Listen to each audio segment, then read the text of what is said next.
Olá, bem-vindo ao nosso canal, meu nome é James e hoje vamos falar sobre o jogo entre Brasil Papo de Craque com James e Japão. Vitória heróica do Brasil por 2-1. Sentiu o dedo do Ancelotti? Vamos falar da escalação primeiramente? Vamos lá. O Brasil ele entra com Alisson, com Douglas Santos, Gabriel Magalhães, Marquinhos, Danilo, Bruno Guimarães, Casemiro, Lucas Paquetá, Ryan, Matheus Cunha, Vinícius Júnior. A equipe do Japão entra com Suzuki, Tomiyasu, Taniguchi, Ito, Nakamura, Kamada, Sanó, Doan, Ito, Maeda e Ueda. Bom, primeiramente vou responder a pergunta e depois vamos falar sobre o jogo entre Japão e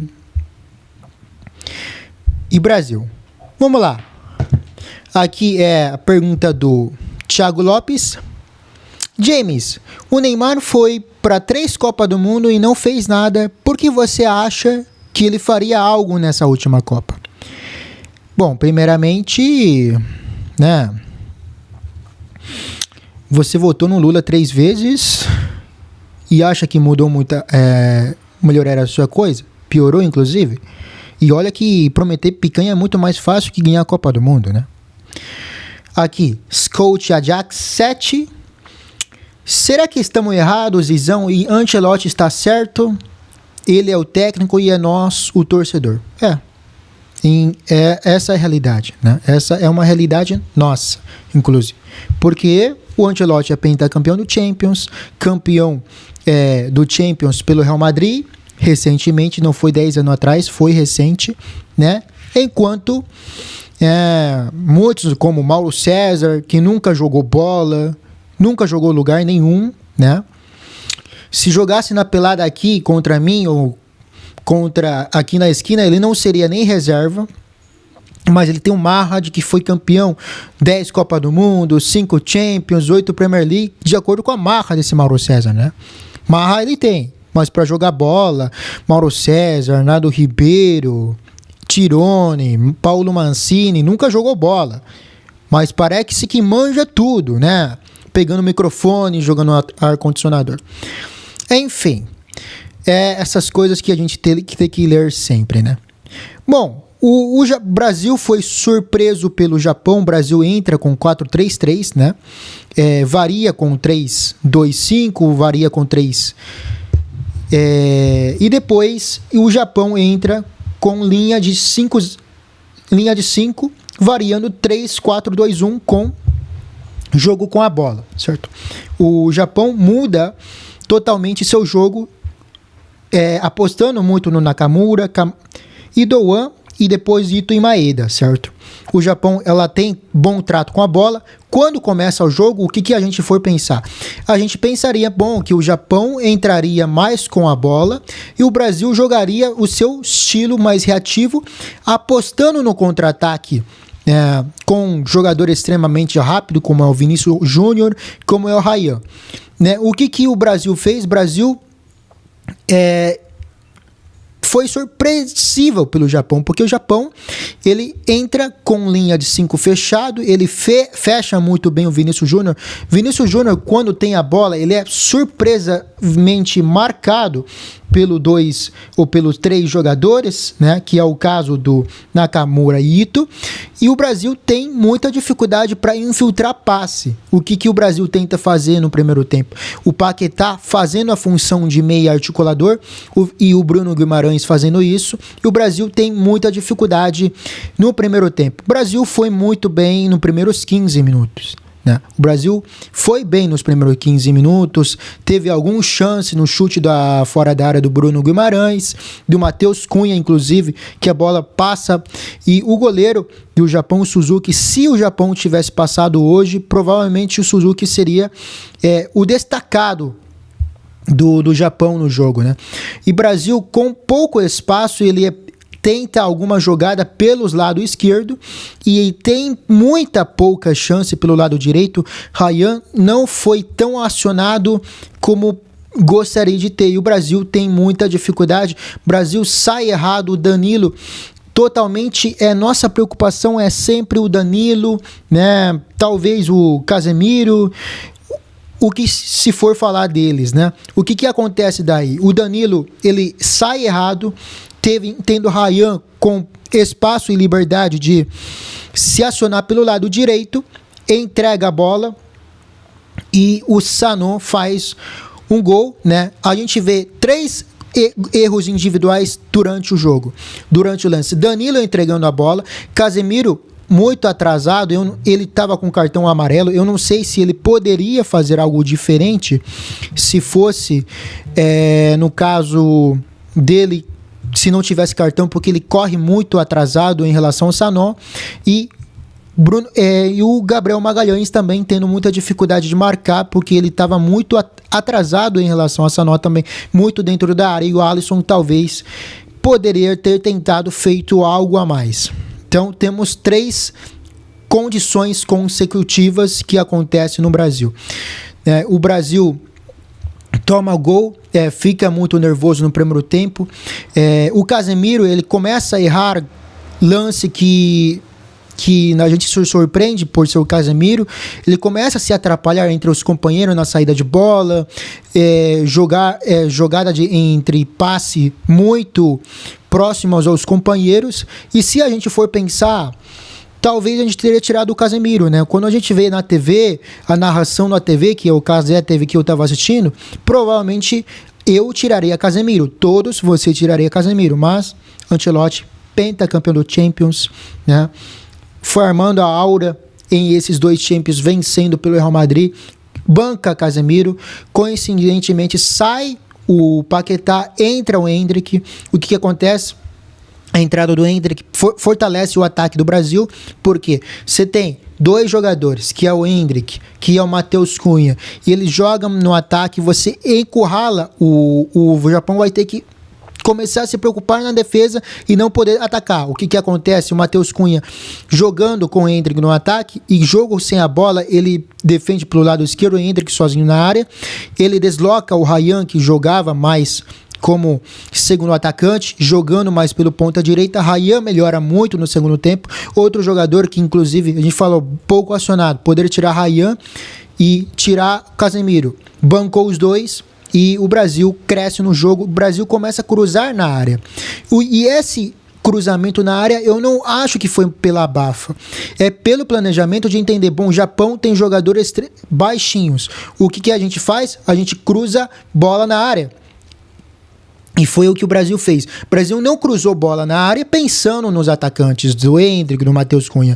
O Brasil cruzou na área pensando nos jogadores como Gabriel Magalhães, pensando no Bruno Guimarães e pensando no Casemiro, que vários momentos dessa temporada, pelo Manchester United, ele fez gol fazendo essa função de pisar muito na área, de ser elemento surpreso. Ele vai muito bem, ele deixa de ser volante de contenção único e começou a ser o jogador de pisar muito bem na área, e foi o que aconteceu. Embora a gente tenha que entender, bom, Casemiro não foi, Casemiro é isso, aquilo, o Casemiro não fez um grande Copa do Mundo, não está fazendo um bom grande Copa do Mundo, apesar do gol, né? Temos que entender que o primeiro tempo dele foi muito abaixo, e o Brasil consegue encontrar o gol jogando já 2-3 lance antes do gol, já teve 2-3 lances que poderia ter ocasionado o gol, né? O Casemiro faz um gol de cabeça muito bem, né? Um cruzamento na área, buscando 3 jogadores, que é o Magalhães, que é o Bruno Guimarães, e um grande cruzamento do Matheus Cunha, que ocasiona um gol do Casemiro. Vai muito bem, tendo 2 jogadores fechando pelo meio também, que é o Endrick e o Bruno Guimarães, e Brasil começa a reagir, empatando 1-1, né? E Brasil começa muito bem no segundo tempo, já encurralando o Japão. O Japão começa a sentir fisicamente, né? E Brasil tendo espaço para fazer o jogo que ele gosta. E o Vinícius Júnior, cara, talvez ele começa a ser o Vinícius Júnior que a gente viu na Europa. O Vinícius Júnior ele é o melhor jogador do Brasil na Copa, ele começa a ser aquele Vinícius Júnior que a gente viu no Real Madrid, aquele Vinícius Júnior que se destaca pelo Real Madrid, né, de ser bola de ouro, de pegar a bola e ir pra cima, tentar algo diferente e entregar algo diferente. Ele começa e ele faz isso Copa inteira pela seleção brasileira, e o Brasil vai muito bem, né? E Ryan também é outro jogador que é um carta na manga do Ancelotti, porque o Ryan ele entra porque Rafinha machuca. E você tendo um dos principais jogadores brasileiro na Europa, que é o Rafinha, e você não tem como tirar um jogador desse. E Rafinha, coincidentemente, machuca, e Ryan entra muito bem, e Brasil tendo muito... crescendo muito pelo lado direito. O Ryan teve uma chance de cabeça, ele faz grande cruzamento na área. O Brasil e o Douglas Santos entrando muito bem, ele acionando pelo lado esquerdo junto ao Vinícius Júnior, criando muito perigo pelo lado esquerdo. E a gente tem que falar do outro dedo do Ancelotti. As trocas do Ancelotti surgiram em efeito. O que o Ancelotti faz? Ele tira o Matheus Cunha, e quando tira o Matheus Cunha, a gente pensa, ele vai tirar o Matheus Cunha para... ele vai colocar o Gabriel Martinelli para colocar o Matheus... ele vai tirar o Ryan para colocar o Gabriel Martinelli. Não, ele não fez isso. Ele tirou o Matheus Cunha e colocou o Martinelli e deixou o Ryan no campo, né? E foi muito bem. Ryan participa do gol, inclusive, e Martinelli faz o gol, inclusive, né? O que acontece? O Martinelli, a gente pensa, bom, o Martinelli entrando, ele vai jogar, ele é melhor jogador com espaço, com velocidade, com Brasil em vantagem, a gente precisa de contra-ataque, a gente aposta no Martinelli. O que ele faz? Ele coloca Martinelli por dentro, ele deixa Vinícius Júnior pelo lado esquerdo. A gente pensa, pô, Vinícius Júnior vai jogar por dentro, o Martinelli pelo lado esquerdo. Não, o que ele fez? Ele deixou Vinícius Júnior pelo lado esquerdo, ele coloca Martinelli por dentro, fazendo criação de jogada, e o Brasil consegue muito bem nisso. Inclusive, Brasil cria muita chance com a associação do Martinelli e com Vinícius Júnior encurralando pelo lado esquerdo. O Vinícius Júnior começa a ter mais espaço, porque você colocando o Endrick, colocando o Matheus Cunha, colocando o Martinelli, você encurrala o Japão tendo que tirar seu 4 pontas, porque ele começa com quatro pontas, 2 alas, 2 pontas. O que ele faz? Ele tendo que tirar 2 alas para colocar 2 laterais, 2 zagueiros e zagueiro para poder fechar espaço que estava tendo. E o Brasil consegue achar o segundo gol do Premier League. Ryan recupera pelo lado direito, depois Guimarães acha o Martinelli e o Martinelli faz o gol, né? E destaca esse 2-1. A gente tem que entender, mas foi contra o Japão e tal. Japão há anos vem se destacando na Copa do Mundo. A última Copa do Mundo ele foi eliminado pela Croácia nos pênaltis, jogando grande parte do jogo melhor que a Croácia. Ele por pouco elimina a Bélgica, faltando 15 minutos, vencendo por 2-0 a Bélgica lá em 2018. O Japão vem se destacando, é uma seleção que vem criando casca há muito tempo, né? E vem mostrando essa qualidade dele há muito tempo, certo? Então, o Japão no primeiro tempo ele fecha muito bem o espaço do Brasil, né? Ele fecha muito bem a marcação do Brasil. O Brasil tendo muita dificuldade, o Brasil teve muito posse de bola, mas dentro na zaga, e ele fecha muito bem o Brasil tendo dificuldade de criar, né?